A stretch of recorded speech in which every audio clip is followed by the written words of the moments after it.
Hey hi guys, welcome to your own channel competitive Pathshala. तो guys, जैसे कि आप सभी देख सकते हैं, आज की इस वीडियो में हम लोग डिस्कस करेंगे एसएससी सीएचएसएल 2018 की जो कमेटी की रिपोर्ट आई हो। तो इसके बाद बहुत जन के मन में दुविधा है कि क्या नई सी रिजल्ट आएगी या जो बच्चे फेल हुए थे यूएफएम की वजह से उनकी ही रिजल्ट आएगी।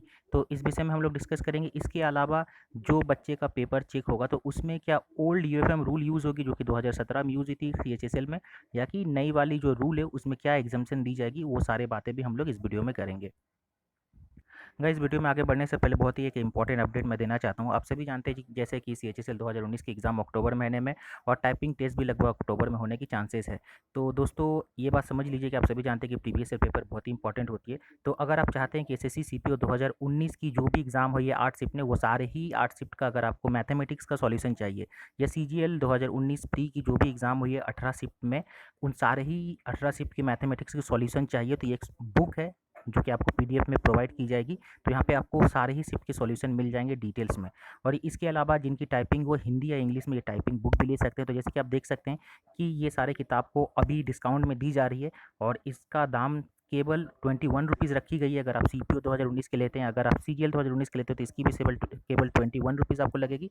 या अगर आप हिंदी या इंग्लिश कोई भी एक टाइपिंग बुक लेते हो तो इसकी 20 रुपीज़ लगेगी। तो ये तो रही कि अगर आप सिंगल सिंगल बुक खरीदते हैं। इसके अलावा अगर आप कॉम्बो ऑफर लीजिएगा तो जैसे कि आप देख सकते हैं कि अगर आप कॉम्बो ऑफर लीजिएगा, यानी कि आपको लगता है कि आपको सीपीओ, सीजीएल और आपको टाइपिंग, ये तीनों ही बुक चाहिए, तो टाइपिंग में कोई एक बुक मिलेगी, चाहे इंग्लिश या हिंदी मिलेगी, ठीक है। तो अगर तीनों ही बुक चाहिए तो आपको ऑफर में यहाँ पे 40% डिस्काउंट मिलेगी और आपको ऑफर में ये मात्र 35 रुपीज़ में मिल जाएगा। जी हाँ, तीनों बुक ही आपको 35 रुपीज़ में मिल जाएगा। तो आपको करना क्या है, आपको सिंपल पेमेंट करनी है। तो गाइज़, आपको कुछ भी नहीं करना, आपको सिंपल पेमेंट कर देनी है इस नंबर पे जो कि मैं अभी आपको स्क्रीन पे दिखा रहा हूँ। और यहाँ पे पेमेंट करके आपको फ़ोनपे या पेटीएम के द्वारा पेमेंट कीजिएगा इस नंबर पे। और आपको जो भी ट्रांजैक्शन कीजिएगा उसका स्क्रीनशॉट ले लीजिएगा। स्क्रीनशॉट लेके आपको इस ईमेल आईडी पे भेज देना है। और ईमेल आईडी पे भेजते समय आप ज़रूर वहाँ पे मेंशन कर दीजिएगा कि आपको कॉम्बो ऑफर की तीनों ही बुक चाहिए, या आपको सीपीयू या सीजीएल या टाइपिंग बुक चाहिए। टाइपिंग का वहाँ पे मेंशन कर दीजिएगा कि आपको इंग्लिश चाहिए या हिंदी वाली चाहिए। तो ये तो रही बातें दोस्तों। इसके अलावा अब चलिए हम बढ़ जाते हैं वीडियो में आगे टॉपिक की तरफ।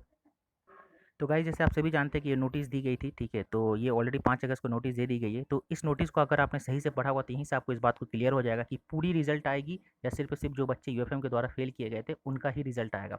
तो अगर ये लास्ट पैरा अगर आपने पढ़ा होगा सही से, तो यहाँ पे क्लियर कट लिखा है गया दोस्तों, the result of this candidate यानी कि जो यहाँ पे दी गई है पैरा में, यानी कि 4560 कैंडिडेट जो फेल हुए, इनका रिजल्ट प्रोसेस होगा अकॉर्डिंगली। यानी कि जो यूएफएम दी गई थी, तो जो नई अभी जो रूल में एग्जामेशन दिया गया, तो उसके अनुसार इन बच्चों का पेपर चेक होगा और इनका ही रिजल्ट आएगा। तो इस बात को ध्यान रखिएगा। तो मुझे नहीं लगता है कि नई रिजल्ट आएगी, ठीक है। कट ऑफ उतना ही रखा जाएगा, सिर्फ और सिर्फ इन बच्चे का पेपर चेक करके और इनकी मार्क्स को ऐड करके देखा जाएगा। अगर ये उस कट ऑफ को मीट करेंगे तो इनको यहाँ पे स्किल टेस्ट के लिए क्वालिफाई कर दी जाएगी। तो पूरी रिजल्ट नहीं आएगी। तो इस बात को ध्यान में रखिएगा कि इसी बच्चे लोग की रिजल्ट आएगी। और जो रूल अप्लाई होगी मैं आप सभी को बता दूं, यहाँ पे तो क्लियर नहीं लिखा गया, यहाँ पे सिर्फ लिखा गया कि वन टाइम एग्जामेशन दी गई। जैसे कि मैं आपको दिखा दूं, यहाँ पे लिखा गया है, ज़रा माफ़ कीजिएगा, मैं हाइलाइटर ऑन कर लूँ। हाँ, तो यहाँ पे आप देख सकते हैं कि यहाँ पे लिखा है कि should be ignore as one time example, the committee has submitted इस रिपोर्ट कमीशन इतना इतना हायर सेकेंडली। और यहाँ पे जो बताई गई है रिवीलिंग आइडेंटिटी, ठीक है, यहाँ पे लिखा गया has been disqualify on the basis of revealing identity. यानी कि यहाँ पे रियल या आपका जो इमेजिनरी है ऐसा कुछ मेंशन नहीं किया गया, लेकिन रिवीलिंग आइडेंटिटी बोला गया। तो हो सकता है कि यहाँ पे दोनों में छूट दी जाए या एक में छूट दी जाए, ऐसा कुछ मेंशन नहीं है।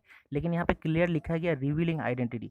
तो रिवीलिंग आइडेंटिटी अगर कोई जनरल बच्चा सोचेगा तो रियल आइडेंटिटी ही मान के चलेगा, ठीक है। तो रियल अगर आ जाएगी तो इमेजिनरी ऑटोमेटिक काउंट हो जाएगा उस चीज़ में। तो यहाँ पे क्लियर एसएससी ने नहीं बताया, लेकिन मुझे लगता है कि ओल्ड रूल फॉलो होगी जहाँ पे आपको रियल अलाउ नहीं था, आपकी इमेजिनरी नेम अलाउ थी वहाँ पे, ठीक है। तो जो भी बच्चे यूएफएम जिनको भी मिला है इस बार इमेजिनरी नेम की वजह से, उन सभी को इस बार पास कर दिया जाएगा वन टाइम एग्जामेशन के द्वारा। लेकिन रियल वाले में मुझे नहीं लगता कि पहले भी छूट नहीं दी जाती थी, इस बार भी छूट नहीं दी जाएगी। और इस बात को जरूर ध्यान रखिएगा, यूएफएम हटा नहीं है, सिर्फ और सिर्फ 2018 में एग्जामेशन दी गई है, ठीक है। तो इस बात को ध्यान में रखिएगा। और एग्ज़ाम टाइम पे होगा, क्योंकि जो मुझे खबर मिल रही है कि लगभग ट्रेन खुल जाएगी अगस्त एंड या सितंबर स्टार्टिंग तक, तो अक्टूबर महीने में एग्जाम हो जाएगी, ठीक है। तो बिल्कुल ही डिले नहीं होगा, इस बात को ध्यान में रखिएगा। तो यही अपडेट आपको देनी थी। आज के लिए इतना ही दोस्तों। कुछ भी मन में डाउट या क्वेरी रहे तो कमेंट करके जरूर पूछ लीजिएगा और लाइक और शेयर करना बिल्कुल ना भूलें। Thanks for watching.